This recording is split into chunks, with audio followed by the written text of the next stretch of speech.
Today is August 16th, 2016. The time is 7 p.m. and the regular meeting of the Greensburg Board of Zoning Appeals is called to order. Would you please rise and face the flag and recite the pledge allegiance to the flag of the United States of America and to the republic for which it stands, one nation, under God, indivisible, with liberty and justice for all. John, would you call the roll, please? Rich? Here. David? Here. Steve? Yes. Bruce? Here. Roy? Yes. And the minutes from the June 21st, 2016 meeting were emailed to you. Was there any corrections that need to be made to those? Hearing none, I'll entertain a motion that we approve the minutes as emailed. Motion's been made and seconded to approve the minutes as emailed. All those in favor signify by saying aye. Aye. Opposed, same sign. Hearing none, they stand approved. New business, item number 1. David Bauer is requesting a permanent variance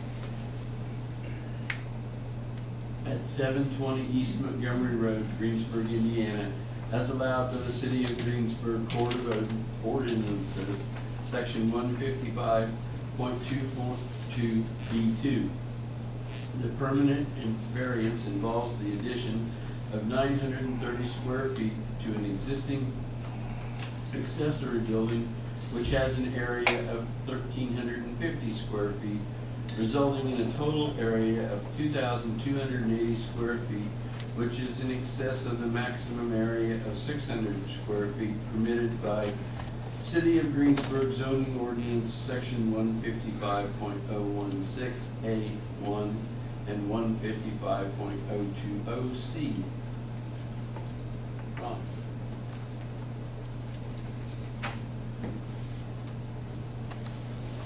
The property in question is here on the north side of Montgomery Road. It's outlined in green. And for what it's worth, right where I'm pointing here is the corporate limits of the city. The area out here is unincorporated Decatur County. Mr. Bauer has currently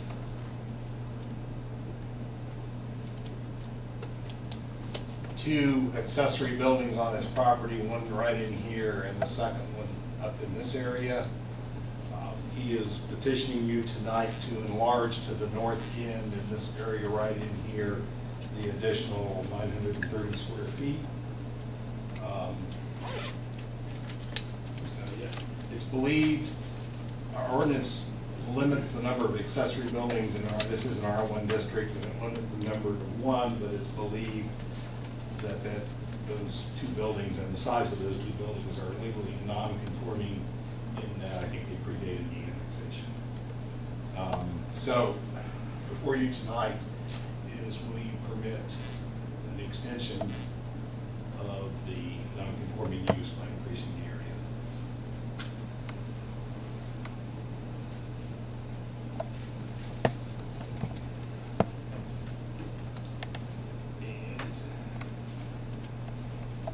Here's a drawing that shows the hatched area right here is where the additional building would be constructed as proposed.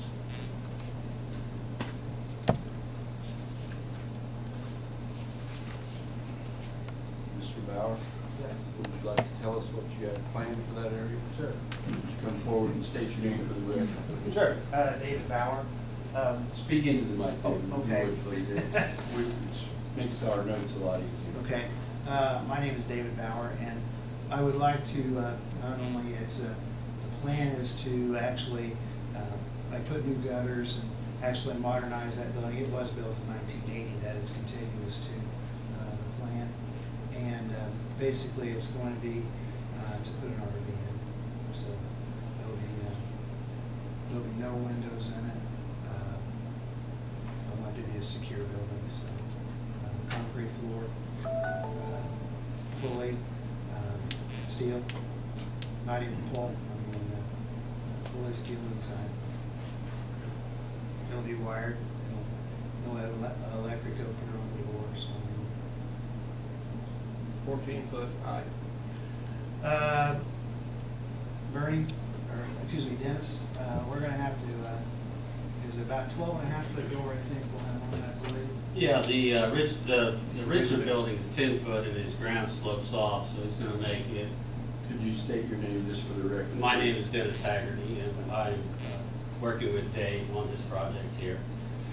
But his ground slopes away, so he's able to get a 14-foot eve height building there on that property. Now, this the property was annexed in about 2000, 2002, so the old barn that's there at the front of the property was built roughly 1950, and the steel building we built for his dad in 1982. So he put the property in the city of Greensburg when he built a house in the back of the property, which has 1.15 acres, so it's not a small piece of property, it's a big piece of property.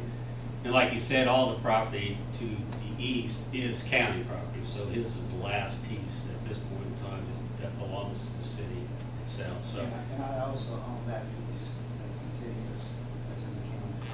And he has some RV stuff that he parks outside right now. He'd like to get it inside the building for protection and stuff, and some of that material outside to put it inside. So. A metal sided building. Metal siding, it will match the existing, and then plus he's going to clean up the original one built in 1982. He's going to put new gutters, new trim, new siding on the front of it to clean it up to make it look better in that neighborhood. And no living quarters. No living quarters, no bathrooms, and nothing, just storage. Just dry storage is all it is. Nice Christmas lights. What's that? Nice Christmas. Oh, thank you. We haven't gotten back that far yet. Any other questions from board members of this gentleman? Okay, thank you, gentlemen. Anybody else in the audience here to speak on this petition? Any other discussion by board members? If not, I would entertain a motion that we approve Mr. Bauer's request. I'll make that motion. Second. Motion's been made and seconded. John, would you call the roll, please? Roy. Yes. Bruce. Yes. Steve. Yes. David. Yes. Richard. Yes. There you go. Next item on the agenda is Carol and Cliff Nobbe are requesting a permanent variance at 310 West 5th Street as allowed by the City of Greensburg Code of Ordinances, Section 155.242 B2. The permanent variance involves relocating a side lot line through a separate petition for a subdivision in such a manner that the porch on a primary structure would encroach into the 6 feet wide side yard required by the City of Greensburg zoning ordinance, Section 155.020A. Ron. What you're actually, what's before you tonight for your consideration is not the relocation of the lot line. That is the business of the Planning Commission through a replat. Rather, what's before you is your consideration of allowing the side lot line to be moved in such a fashion that it would be closer than 6 feet to the porch on the adjoining property. The Nobbes own both parcels involved here. And I may have, my report to you may have had the addresses reversed. If I did, I apologize. It got confusing to me. This lot right here is 210 West 5th Street, and this lot right here is 310 West 5th Street. I'm told there used to be an alley between the two that has been vacated. We have a situation where we have a garage right in this area built across that lot line, and the point to asking the Planning Commission to replat is to resolve the garage being over the property line. The petitioner has indicated that they would like, there's a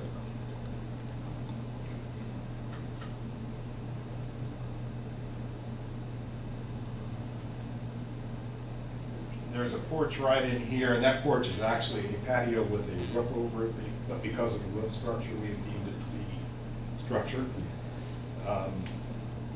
And he would like to replat this common line here in such a way that it ends up more or less at the edge of that porch. There's slightly over 12 feet between the garage and that porch. So he is here asking for your consideration of allowing that porch / patio with the roof to encroach into the required sideline. If you are in agreement with allowing that, it's my recommendation that you make that approval conditional upon the planning commission agreeing to the replat.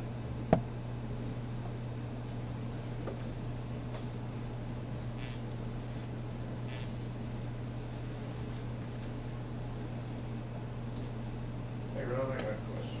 Yes, sir. I guess I would call it steep coming out there on the side with the side porch on that 210 west fifth. How far out does that go? Do you know how?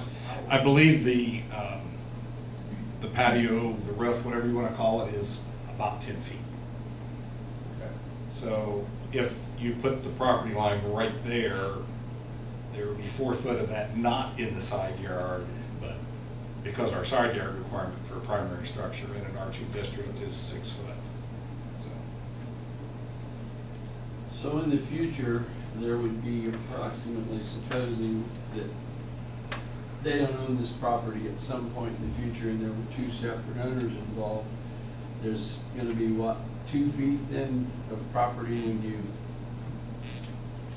I think the way the plat is being considered, the replat is being considered, there would be virtually 0 from the edge of that patio to the property line, or from the edge of that porch to the property line. And the petitioner is here, and they can maybe speak to that a little better than I can. And then, of course, as I said before, ultimately this goes to planning commission for their consideration. any other questions of Ron? Mr. Nobbe?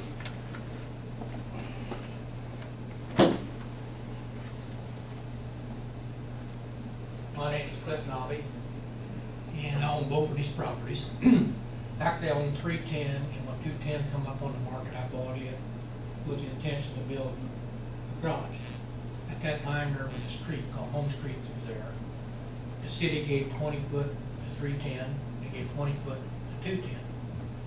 Back in 2005, I went to town here and I asked a abstract place, would like a quick deed to 20 foot from 210 to 310 so I could build a garage. And his comment was, no problem, I'll take care of it, which I thought was done.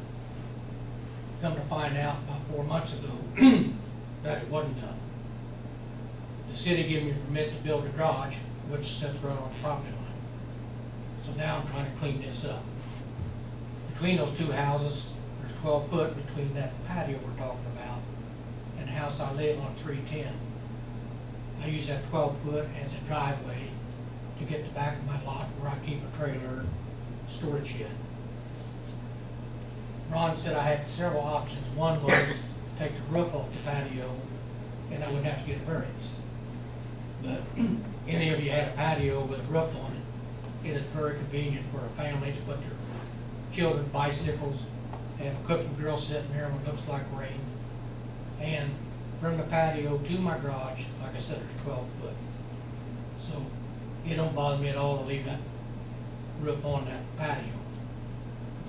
So I went to Ron and got a permit and asked this committee here for a variance, and that's where we're at.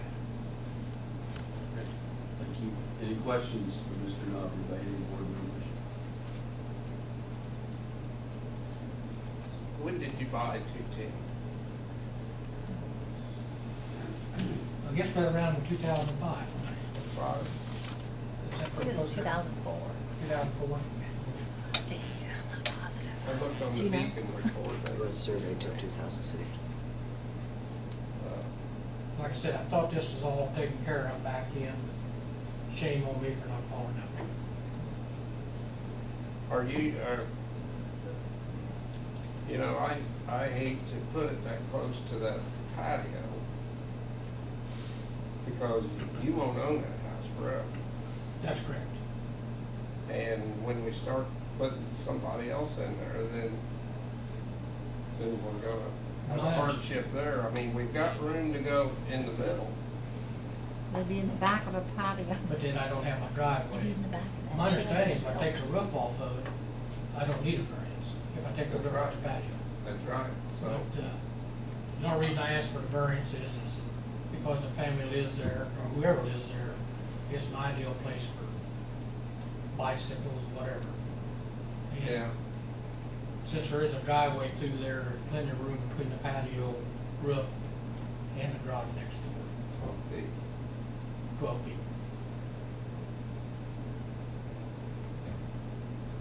Any other questions? Well, the house that has the patio, if the variance is not approved, they can still put, probably enough from back there, whoever bought it, would put a shed or garage back there, There's and their one. items that they need to be, right? In the backyard, they'd have no way to get to it. But the driveway's mine, or hopefully. Yeah, see, the next step after us is they're gonna change that and move that lot line. So the question here is, do I need to tear the roof off, or do I need to leave the roof on downstairs? Any other questions? When did you build your garage? 2005. Yeah, right at that time, 2005, or after I bought the house in 210. And like I said, before I built the garage, I went to Abstract Place. The tank was taken care of. It slipped through the cracks. It was just gonna quick beat this to that, which today you can't do that. All right, thank you, Mr. Chairman. Anyone from the audience here to speak on this petition? Yes, ma'am, if you are, please come forward to the microphone and state your name for the record, please. My name is Laura Scudder. I live at 208 West Fifth Street, which is just right of 210. I live in between Cliff and Carol's 310 and the 210 on the other side of it. I had no objections because I've been living at this address, first-time homeowner, since 2001. And when I moved in there, everything was fine. I asked about the property lines and where I could put fences and stuff before I put them up. And at the time, Walt Bottoms and Tracy Bottoms owned 210. He showed me where the property line was, and I put a brick rail fence up. And there was already an existing chain link fence. I measured it, it was 40 foot. And I went up to the courthouse and got paperwork asking where the property lines were, and they showed me and said nothing had been changed. I know the neighbors, they're good people, and I know where the encroachment is, the porch on the side. I went and measured it after being, well, I got a little pink notice. Like I said, I've never owned a house before. I got a pink notice about this meeting and wanted to see what it was about. I figured it did pertain to me. So I went out and measured where the porch was, the existing porch that they're talking about with the roof, and measured over to my fence, and it's only 37 foot. Cliff has always, and Carol have always been open about, you know, surveys and stuff. Well, when the first surveyor came across, everything was off 2 foot. I was under the impression that it was a domino effect. My next door neighbor on down the road had my 2 foot, which it was a domino effect all the way to the end of the road. I went and spoke with the surveyors, and in the meantime, another surveyor came out, our local one here, Schultz. I went and spoke with them today and looked at where the property lines were. And if this was to go through where that property line was changed, if it went to the edge of the porch, they would leave only 37 feet for 210, which would make me have to take down my fence, my gate, and it would be a domino effect on down the street. I mean, I have no problem changing the property line, but is the city gonna pick up the difference on down the road? Because if you figure out 3 foot all the way down to Broadway, you're gonna lose a house. That's the way it figures out, and I like I said, I went and checked, but when Pace came out and surveyed the place prior to Scholl's, they actually put in rebar, which I didn't understand. I watched him put it in, and I watched him put it in, I didn't understand because the rebar was already there. And so when this rebar came in, I lost 2.5 foot of my backyard and was told, oh, it's over there. First I was told, well, my house was the last house built. It was only 38 foot wide because it was the last one that came up 2 foot short. And so when I came up here to the courthouse and looked, I thought, well, lo and behold, it is 40 foot, you know. I mean, I might be first time home buyer, but I'm not real smart about this, but I'm not naive either. So my concerns are if that property line changes, am I admitting to that property going to be 40 foot wide still and lose 3 foot on my house? And have to take down my gates and my fences? Well, actually, we're not here to decide the property line. I mean, I don't understand. Is this, Well, am I agreeing to that? Well, I figured I got this notice for a reason to come. right, no, you did, because you're the adjoining property owner, and all the adjoining property owners are notified when there's a request before the BZA. But the planning commission, which meets right after this board, they will consider moving the property line. Under the latest passed city ordinances, we don't move property lines. We can give him a variance to allow what he wants to do, moving that over. But the actual replat will happen at the plan commission meeting. Okay, And because if we would approve that here, we would do that contingent on what the plan commission does. well, the reason I bring that up is because there is still a closed alleyway before you get to Broadway of 40 foot wide that's never been, I don't think, to my knowledge, it's been assigned to anybody because they said none of the property lines have been changed since this was written up. That would accommodate everybody's 3 foot if that was the case. So, I just wanted to make sure I would, because I know exactly what he's talking about. He does take a trailer back and through there to get it, but I got to take my fence down if I need to get to my backyard. So, those are my concerns. All right. Thank you. Thank you. Any other questions by board members? Anybody else in the audience to speak on this petition? Hearing none, any other discussion? Yeah, I've got just a discussion. It appears that he takes the trailer through there the way it is now. Whether we move that property line or not, since he owns both houses, he's got access through there. So I don't understand why we need Okay, because what we're to doing. grant, I don't know why we need to grant permission to move the property. Well, we're not gonna move it. Explain, No, am I right, to give Ron? the We're not variance. gonna move the property Yeah, line, the we're gonna variance. allow his side yard setback to shrink. Yes. That's right. Or said differently, the question before you is, will you allow the porch, the existing porch only to encroach into the required 6 foot side yard? Right. If, may I address your question there? You will anyway. I don't have to. The difference, Rich, is that Mr. Nobbe, I believe, is trying to resolve this property line issue so that in the future, if they want to sell the 210 property, they could sell the 210 property. There's a way to do that. Would no Nobody's longer- moving it 6 feet.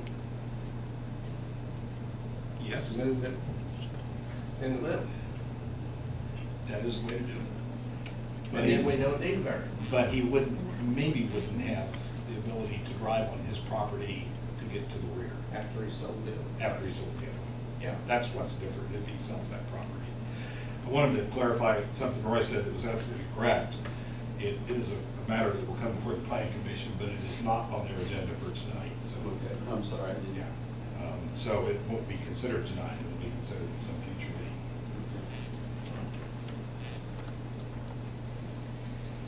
So the question really is whether we're gonna allow the porch, covered patio, whatever we're calling it, to encroach into the side yard setback. It's already there. That's all we're considering at this time. So, am I right, Chris, Yes. in stating it correctly? So I would entertain a motion that we approve Mr. Nobbe's request. Okay, I'll make a motion that we approve Mr. Nobbe's request. Do I have a second?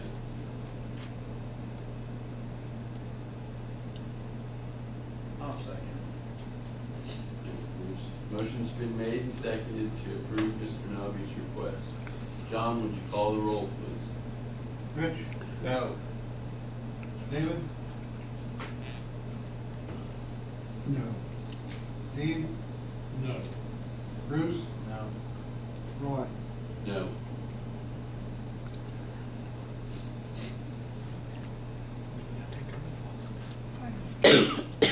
Third item on the agenda this evening. Under Manufacturing of Indiana LLC is requesting a permanent variance at 2755 North Michigan Avenue, Greensburg, Indiana, as allowed by the City of Greensburg Code of Ordinances, Section 155.242B2. The permanent variance involves not including perimeter curving around the entire parking lot expansion as required by the City of Greensburg zoning ordinance, Section 155.090A1. By the City of Greensburg zoning ordinance, Section 155.090C2, not providing any additional trees as required by the City of Greensburg zoning ordinance, Section 155.090C1, and to be allowed to construct a pavement section with 1.5 inches of HMA surface over 4 inches of HMA intermediate over 7 inches of compacted aggregate base rather than 3 inches of asphalt, combined with 8 inches of aggregate base and subgrade base as required by the City of Greensburg zoning ordinance, Section 155.088E3. Pretty much said it all there, right? This is the Honda property, their manufacturing plant, their visitor center here. Here is North Michigan Avenue, or some know it, old US 421. Here is the traffic signal and their entryway for their employees and to gain access to their visitor center. Currently they have, I think they call them associates parking in this area here, and they have visitor parking in this area here. What they are asking to do is to reconstruct the area outlined here in red as additional parking, where they would combine the associate parking lot and the visitor center parking lot and add, I think it's 237 parking spaces, of which 4 would be handicap accessible.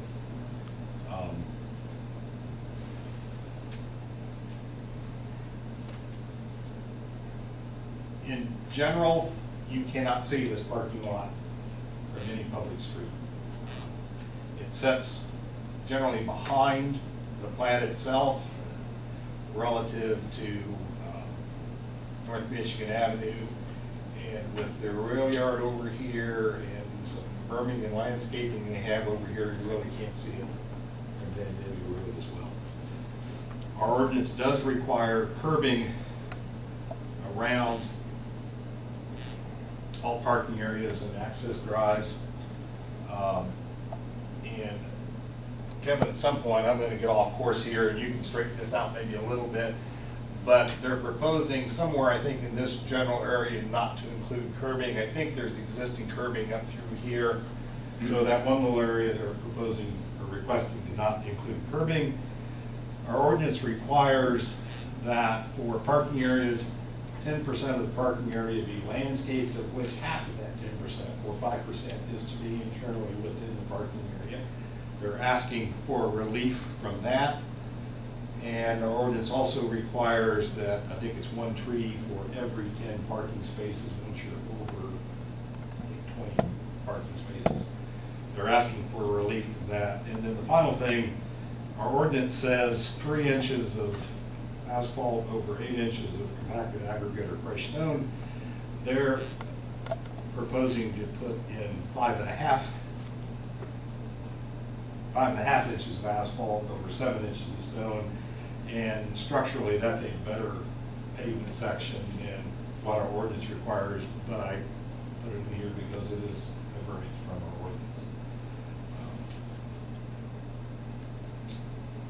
The area shown in this orange color here is where they're requesting new pavement. They're actually providing a little bit of landscaping areas in these 3 locations. And I believe that's because there's some light fixtures in there.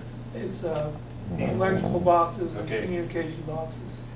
So they are actually proposing a little bit of landscaping here, here, and here, and I don't know what, is that grass or?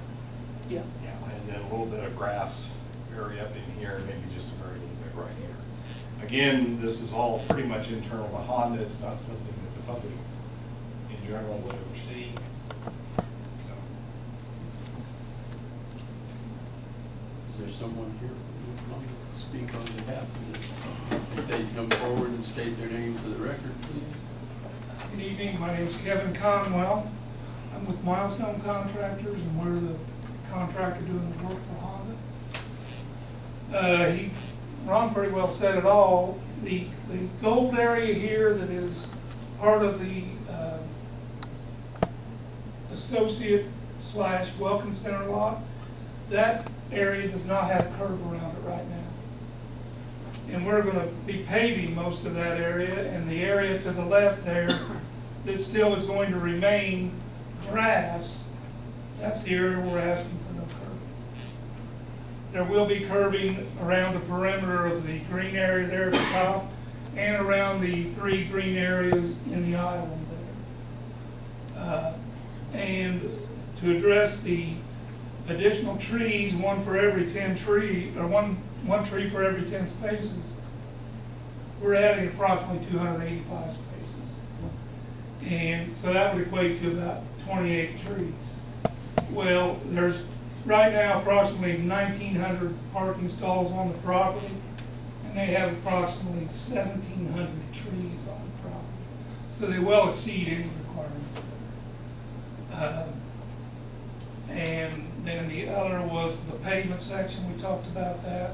And the interior parking, we probably do not meet all of the requirements, or the interior landscaping, but we probably don't meet all the requirements. But all the associate lot, all the islands up there are just painted. They're taking care of all their landscaping issues with trees around the property. So that's pretty well any questions. You know, at the left end of that diagram there, where there's not going to be any curving, is that where your proposed area to be for snow removal, to push the panel to that direction, or is there a place for that to drain off that lot once it is curved? Well, there is curbing on the south, which would be at the bottom, and there will be curbing in the green space at the top left. But they typically, when they do their snow removal, all the snow is taken to the west and dumped off into the ditch, typically, for their snow removal. If I may, speaking, they also utilize. Please come forward and state your name for the record. Mike Farrar with Milestone as well. That area they also use as seasonal exhibits. So if you were to curb it, you wouldn't be able to mount it, if you will. So it's just, they already use it for that. It's just minimizing the area that we'll be able to use for. Okay, I'm just curious where the water runoff is going to go to once it started to melt and clean the water. Well, there's curbing on the south, the bottom part of that parking lot, and there are inlets, and there's piping to the south into a pond. Okay, you turn the water from the water. Okay. Are you adding any more inlets up through there? No, it's not required. We meet all stormwater requirements without any.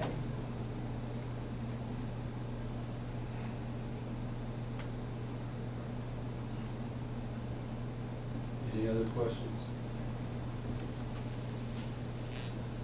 Thank you. Anybody else from the audience here to speak on this petition? Any other comments or questions from board members? Just one more question, Ron. You said that the base that they would be applying is actually better than what the city requires, is that correct? the base is less. The base is 7 inches versus the 8 required, but they're proposing 2.5 inches of additional asphalt over what the city requires. The net pavement section, base and asphalt combined, is superior to our minimum requirements. Thank you. What about the substrate aggregate underneath that though? Is it The only aggregate will be the compacted aggregate, the stone base. Isn't, do we have a code for that on the part depth? Nope. Our ordinance says 3 inches of asphalt over 8 inches of crushed stone or of compacted aggregates, the term we like to use. They're proposing 1 inch less compacted aggregate, but 3.5 inches more, 2.5 inches more asphalt over it. It's a stronger section than what we require. Okay. One of the interesting things to me about this particular site, Honda is a very large site. If they have parking issues, they're very unlikely to spill over onto their neighbors. They're going to be their problems, they'll be internal to them, and they'll be theirs to resolve. I can tell you that in addition to Milestone, that the Schneider Corporation is doing engineering work on this. And, more things we're used to seeing, this is probably as well thought through as any. So who does the testing on it then, on the compaction? I don't know. We will handle that internally. It's not something that we normally. So Milestone will do it themselves, there's not an outside person looking at it? No. Private QC/QA plan, quality control, quality assurance. We normally don't worry ourselves about parking lots in that regard. The city doesn't. Anything else? If not, I would entertain a motion that we approve Honda's request. And I'm not gonna read it all again. So moved. Do I have a second? Bruce and David? No, Steve and David. John, would you call the roll, please? Richard? Yes. David? Yes. Steve? Yes. Bruce? Yes. Roy? Yes. There you go, folks. Congratulations. I've got a set of plans for you. Okay. We need to verify. We got Accessible parking. before they finish. I think everything else We is have report from the And you don't zoning need administrator. permits on this. Okay. So you're probably good. The only thing, we just want to make sure we have enough accessible. We're adding- accessible. we're adding- I know you're adding 4. We need to look at the total. Yeah. Because 4 didn't cover what you're adding. Yeah. But I assume you have enough extra in the first part, so. I think she can verify that. All right, Ron, item 4, report from you. I'm sorry. I really don't have anything much tonight. I've had an inquiry here in the last week or so we don't have a petition yet, but I'd say there's a good chance we'll have a meeting in September for a variance. But other than that, not too much to share with you. All right. Anything else from board members? If not, I entertain a motion, we adjourn. I'll so make that motion. Done.